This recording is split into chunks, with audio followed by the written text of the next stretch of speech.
So, welcome back to Third Age Reforged, and this is really a bit of, looking ahead, because it's often been the case that when a new version of Reforged is released in the past, people have often asked in the comments in the preceding battles how to actually play it, how to get it to work.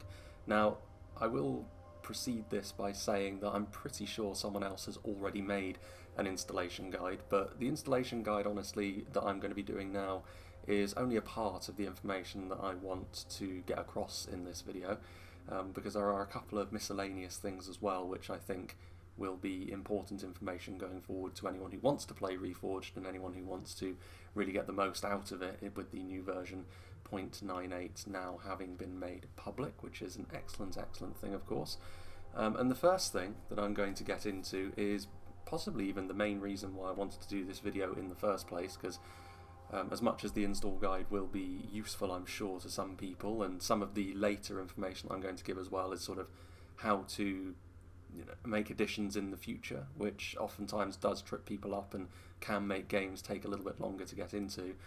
But first things first, I would heavily recommend that if you want to get into Reforged and you really want to get the most out of it, have the easiest time and have the best time playing it, you should join this Discord. There have been a few new additions in the last couple of days, which is good to see, but it just makes everything easier. And this is going to be a basic install guide, but it's not going to go into any sort of troubleshooting. Like, for example, if you have sort of like a weird operating system or something like that, or you're on extremely old hardware and you run into issues because of that, that's the sort of troubleshooting that I'm not really going to be able to get into in this video. And it's also not the sort of thing that I have a great deal of experience in anyway. I've had like the same sort of systems for a while now, and I've never really had any trouble with installations in the past, but I know a lot of people have, and the tech support that you can get in the Discord is going to be far greater than anything I could offer in the YouTube comments section, put it that way.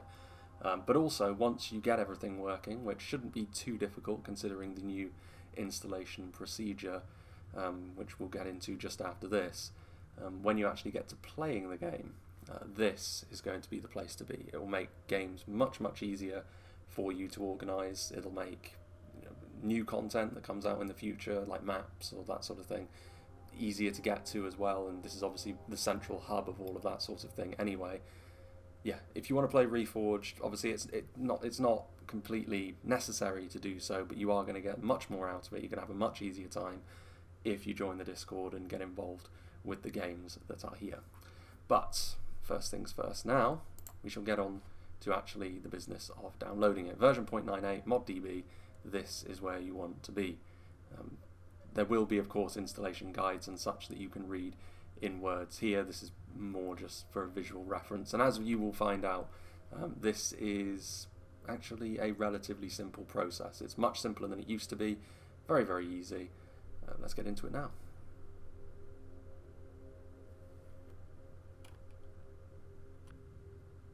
So the first part is, of course, going to be very simplistic. We're just going to go to Files, we're going to go to the latest version 0.98, and we're going to download it. And to be fair, actually, 4.14 gigabytes is not particularly large, so all of the older versions of the game used to be a little bit bigger and chunkier, so it shouldn't take too long to download. It doesn't start automatically, try again. Mod of the year 2021. But yeah. This is obviously not the sort of thing that most people are going to need guides for, and will rejoin once the downloading process has finished.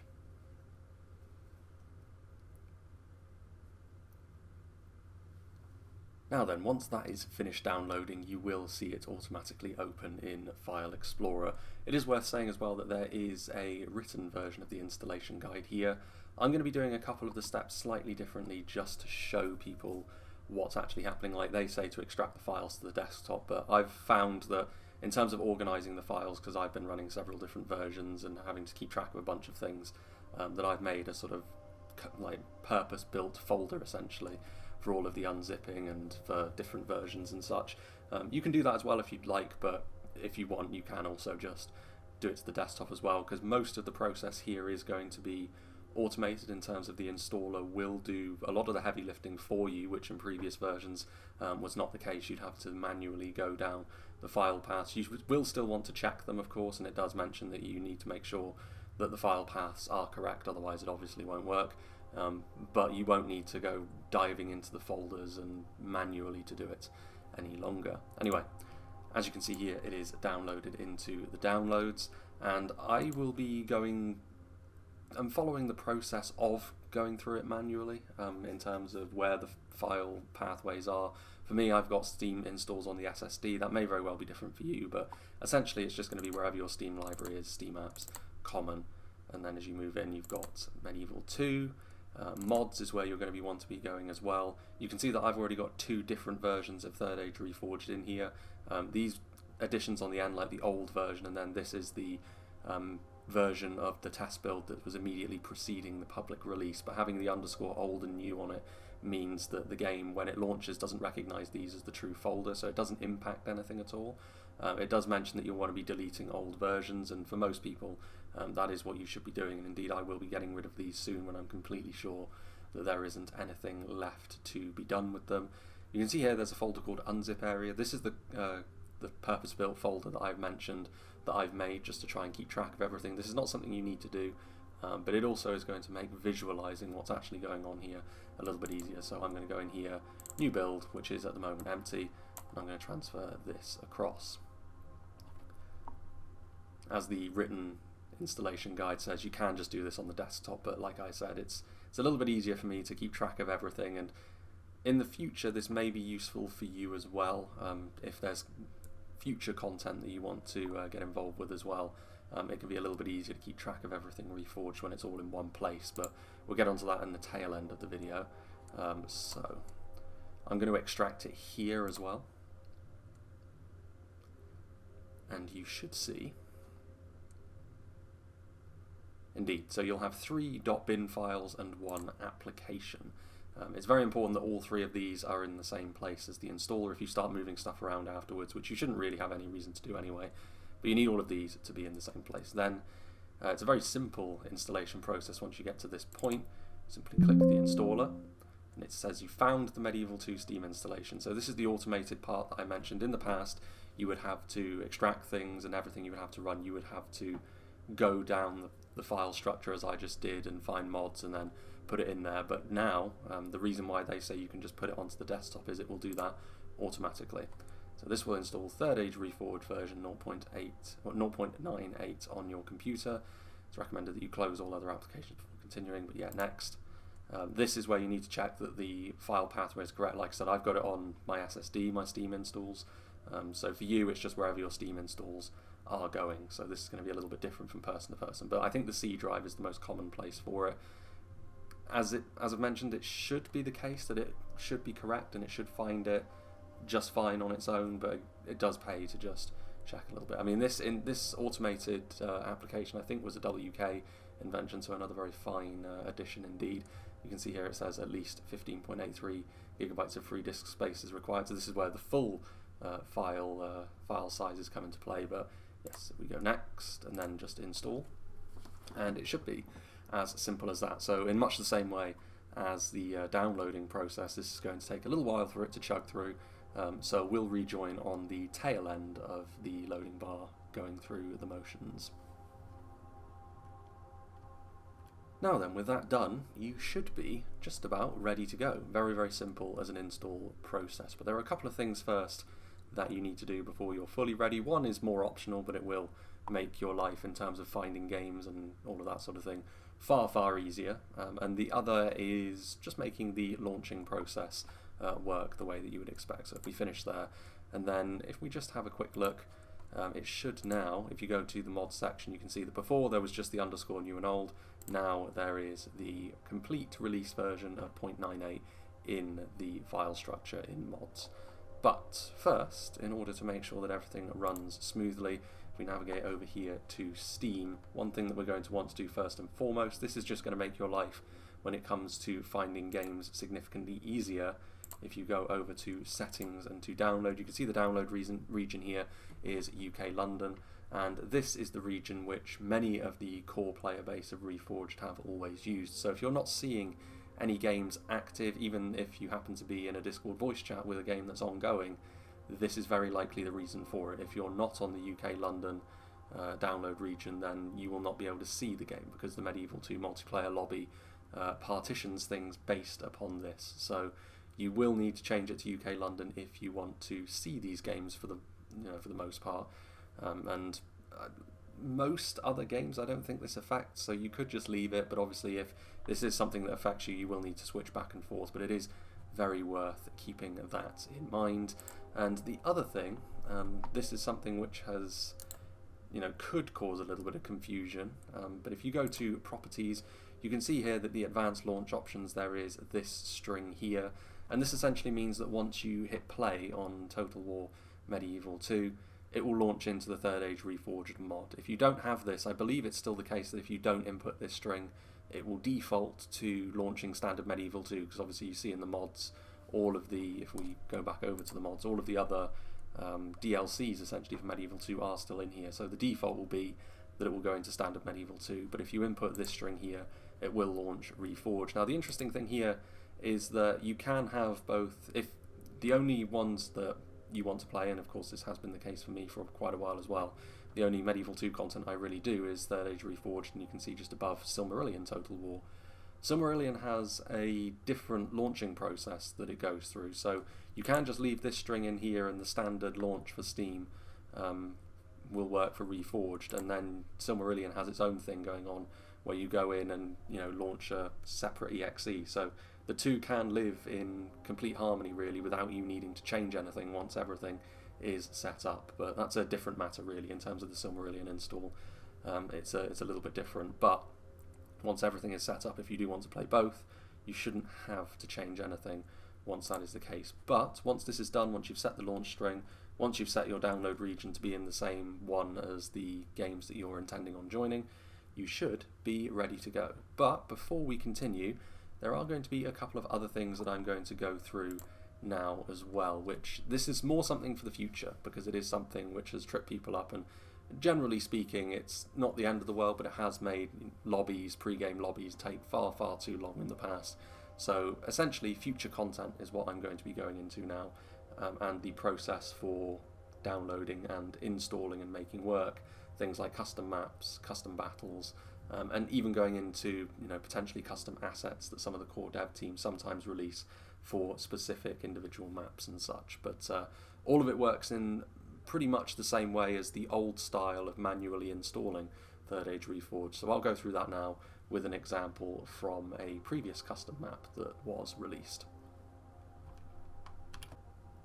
So I've gone back and re-downloaded an old custom map that was sent to me by Tommy, average town in Bosnia. But yeah, so one thing that you will want to do is, I think this is one of the main reasons why I've made this unzip area in the first place within the mods folder structure, because it makes it far easier to keep track of this sort of thing. This being this close to release, I don't think we'll see too much in the way of custom content initially, because of course so much of it is going to be new to so many people anyway. But as the weeks go by, I'm sure that we will start to see a little bit more in the way of custom maps start to reappear once again. So I'm going to go back into the new build folder where the full install that we just did is, and I'm also going to put the... Actually, you know what? I'm going to put this, because technically speaking it's going to be in the replay, so you can see that I actually do have a replay that I think I'm going to be doing within the next couple of days as well, covering that on the channel. But I'm going to copy the custom map zipped archive into here, and once again I'm going to unzip it here. So yeah, extract here again. You can just extract directly to the locations I'm going to show you, but it's far easier to explain what's going to be going on when I just extract it here. Now what we're going to want to do is we're going to want to copy this, and the places that this can go. Now this is going to vary a little bit, not too much, depending on whether or not this is simply a custom map or whether it's a custom scenario. Both of these folders that you're going to be copying this to are in pretty much the same place, but there is a difference. So if we go to mods, if we once again go into the new install of 0.98, if we go into data, and then what you're going to want to do is go to the world folder, then we go into maps, and this is where it will deviate. If it is simply a custom map, you'll go into custom and you'll paste it in here. If it's a custom scenario, on the other hand, you'll go into the battle folder, then go into custom, and you'll paste it in here instead. You can see that this is completely empty at the moment. There are no custom scenarios that are loaded in by default. This is the sort of thing which I'm sure, like I said, as the weeks go by, this is the sort of thing which will start to crop up a little bit more. But yeah, we shall wait and see. But this is really just a future-proofing measure. I won't actually paste this in because this is an old map from the previous version. But these are the two locations that you'll want to put them in. Another thing that I will say as well, custom assets. This is the sort of thing where if you don't install custom assets for a map that have them, you'll either get weird visual glitches, like I think the most famous example of that for me was when I was playing in a game and instead of ice, it was actually on the Morva Tarth map, which I covered most recently, where the ice textures didn't load in and they were just these blue cubes. It looked very weird. But it didn't cause any actual technical issues with the game, it was just a visual glitch. Alternatively, it can mean that you are on a completely different version and it won't allow you to join in the first place, so it can vary a little bit.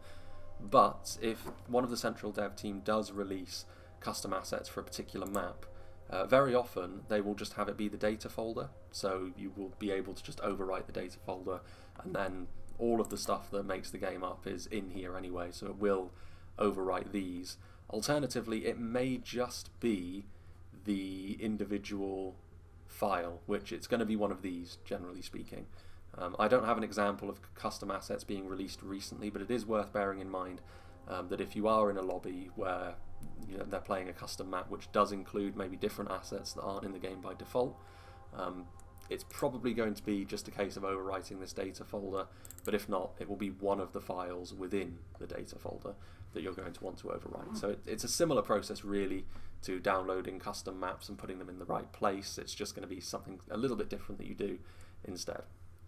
So yeah, that's pretty much it with regards to the future proofing, future content as it comes out in drips and drabs. I'm sure that's going to be the case over the coming weeks and months. And that's pretty much it with regards to the installation guide. It's very, very simple, honestly, the process. The automated installer is definitely a big step up. The fact that you no longer need a weird password is also definitely for the best as well. Anyone can do this, really. It's the sort of thing which barely even needs a guide, but I do think that there are some little bits and pieces, especially the stuff relating to Steam, which is going to be important. But yeah. So provided you followed all the steps leading up to this moment in the video, you should just be able to click the green play button on Steam and you will load directly into Third Age Reforged. You'll know that you're on the right version as well because you've got the side menu and this logo set up as well. There's been little differences on the main menu over the course of the last couple of versions, and you'll know that you're on the right version if you've got this that you see before you. And like I said, that's pretty much it.